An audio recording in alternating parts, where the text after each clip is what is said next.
The ticking of the clock sounded like a countdown to judgment. It was 2:15 a.m. A pale, jaundiced sliver of light from a street lamp filtered through the window blinds, casting jagged shadows across the floor. Ethan sat huddled in the darkness, knees tucked against his chest.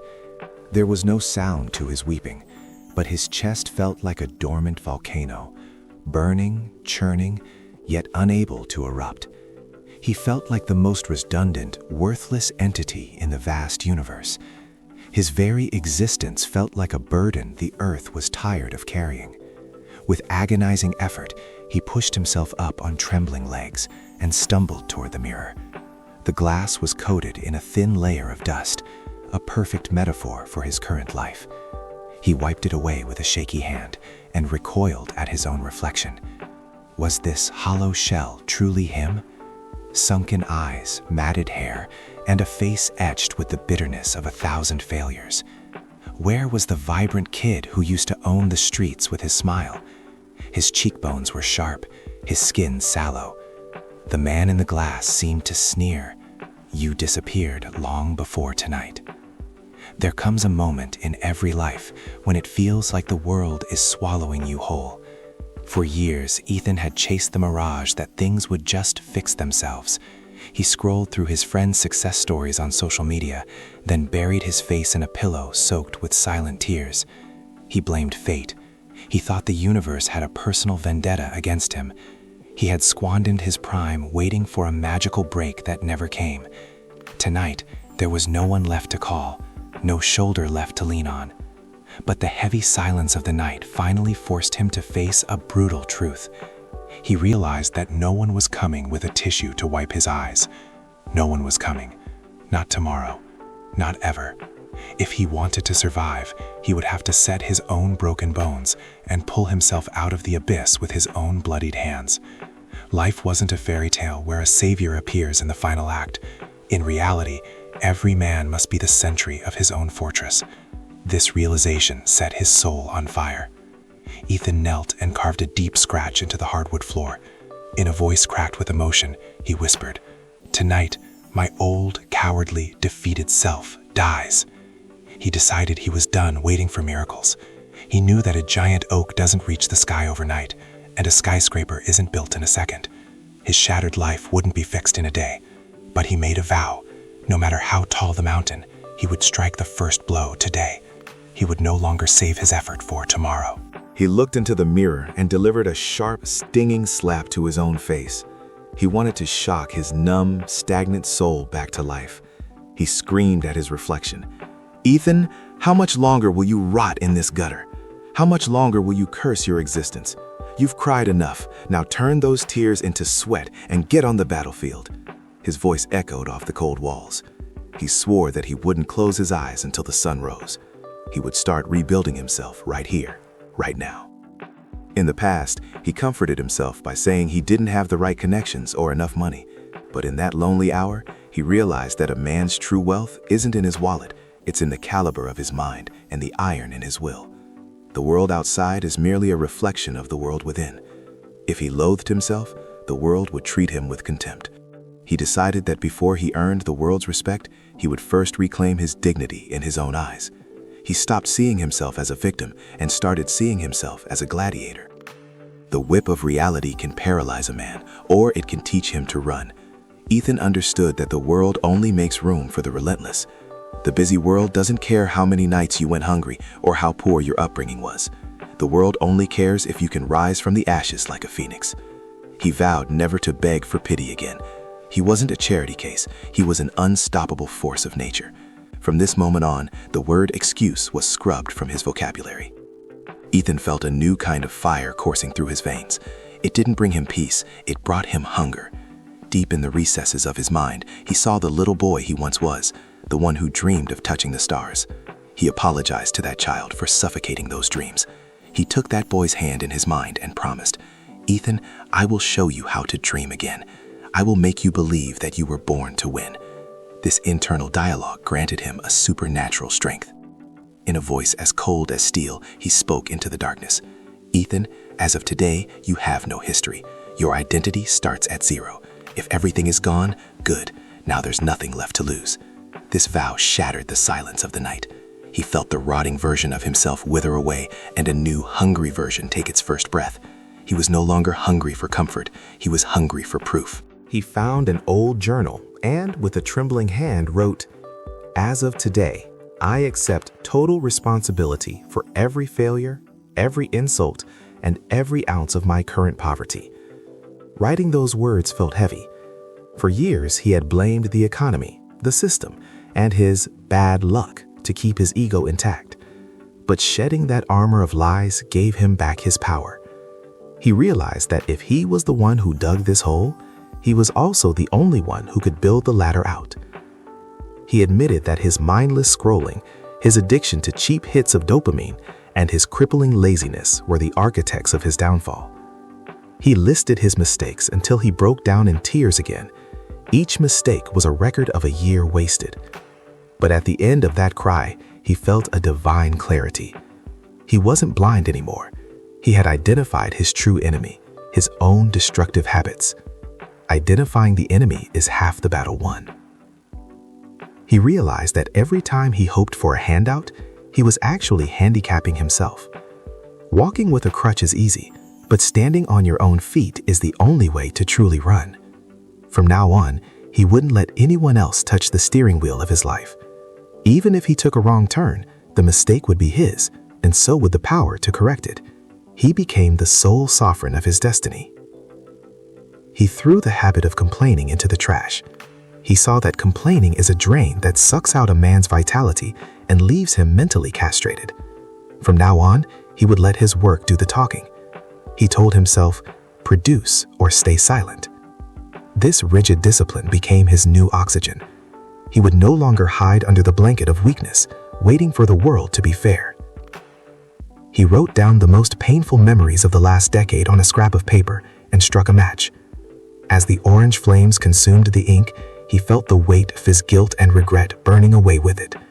He knew he couldn't change the past, but he could use its ashes as the foundation for a new path. He refused to look back ever again. His eyes were now fixed solely on the horizon. As the last spark died out, Ethan felt a strange, weightless sensation.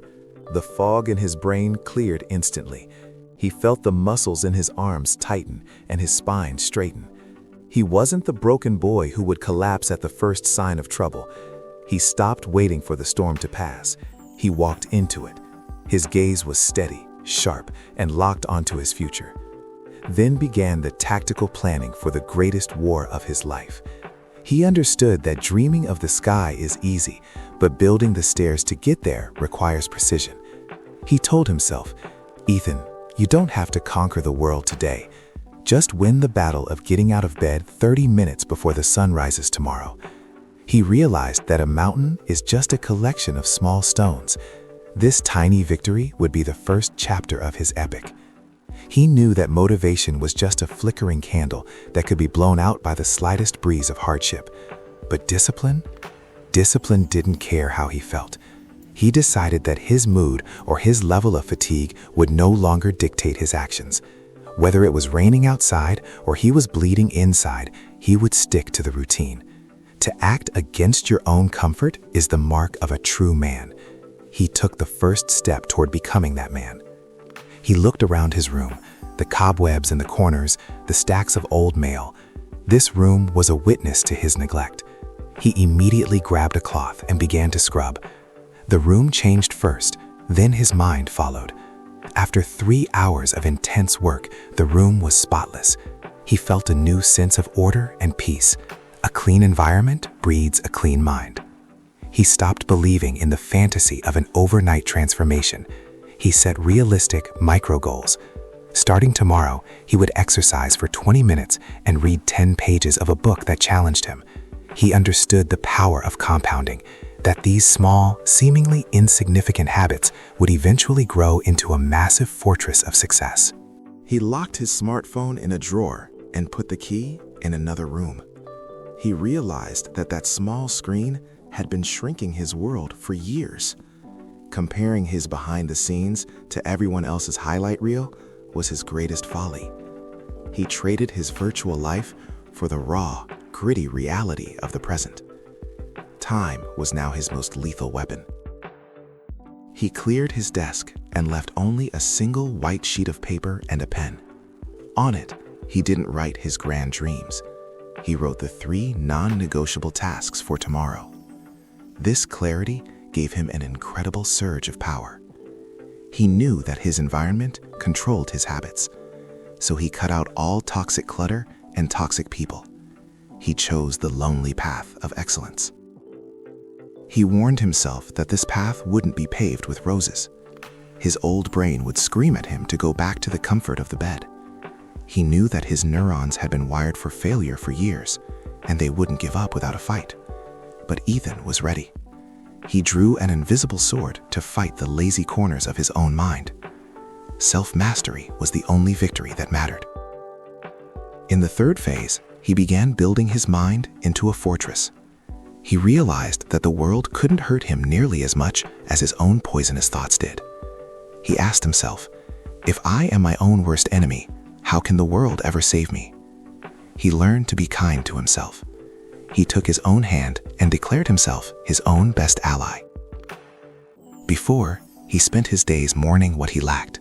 Now, he made a list of what he had. He had functioning limbs, steady breath, and eyes that could see. Assets many billionaires would trade their fortunes for. He learned the magic of gratitude. He felt rich because he finally owned his own time.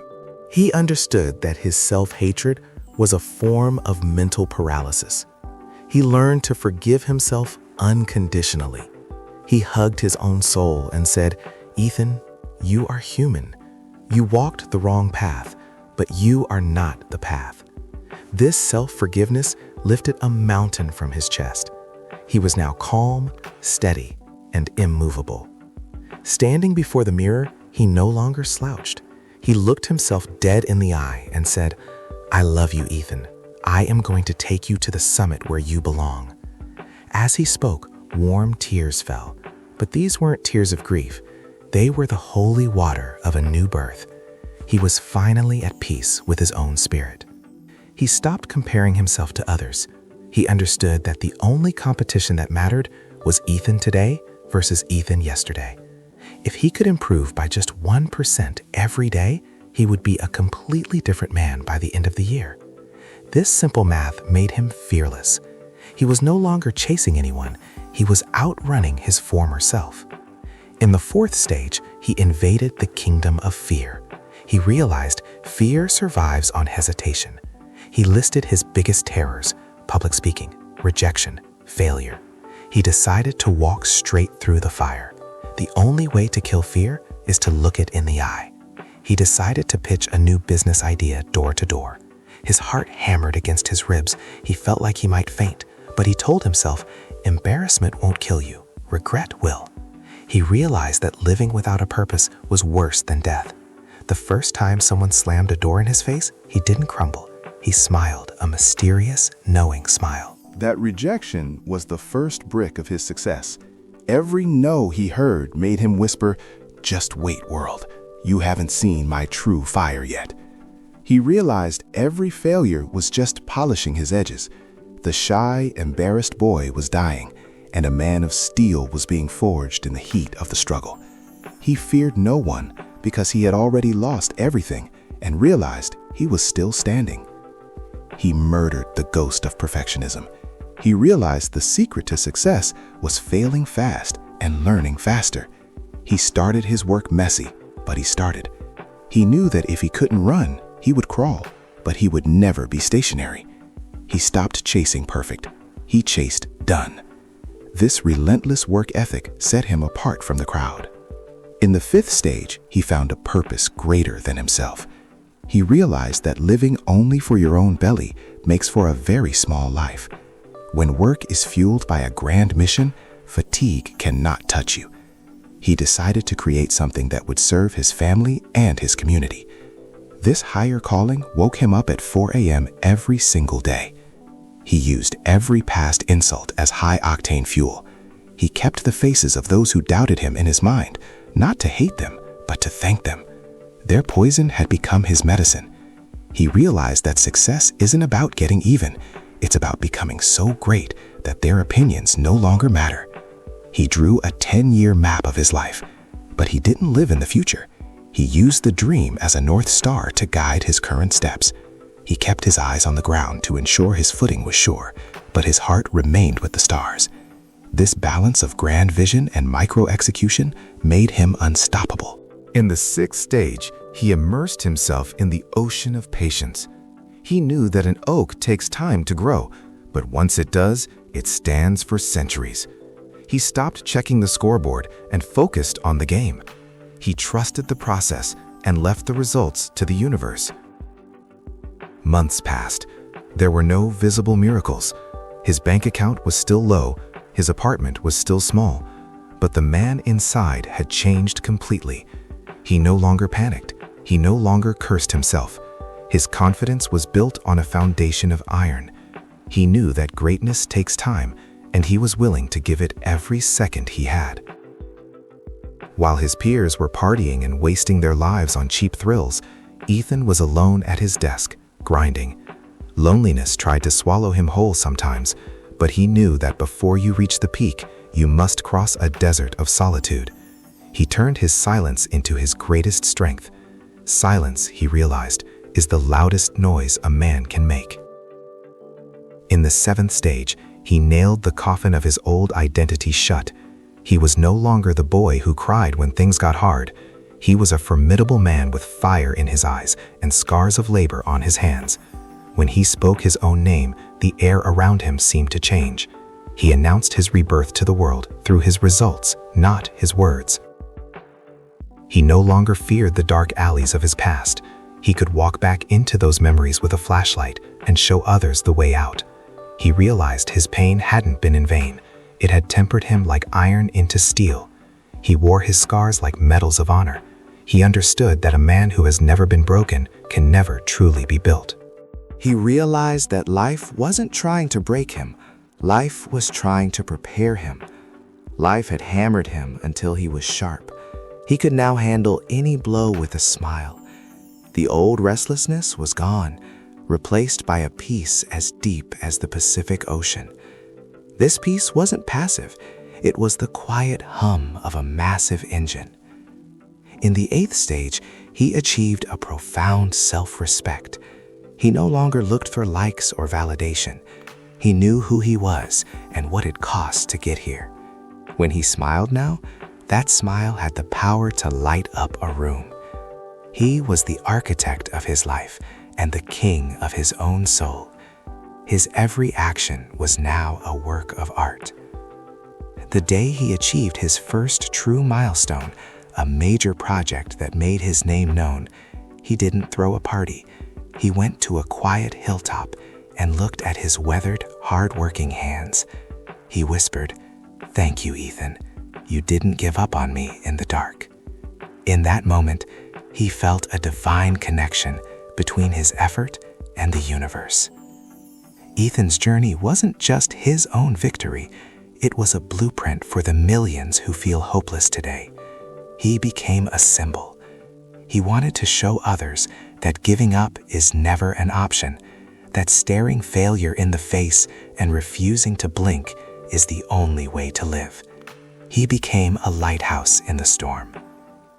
He began helping others who were lost in the same darkness he had escaped.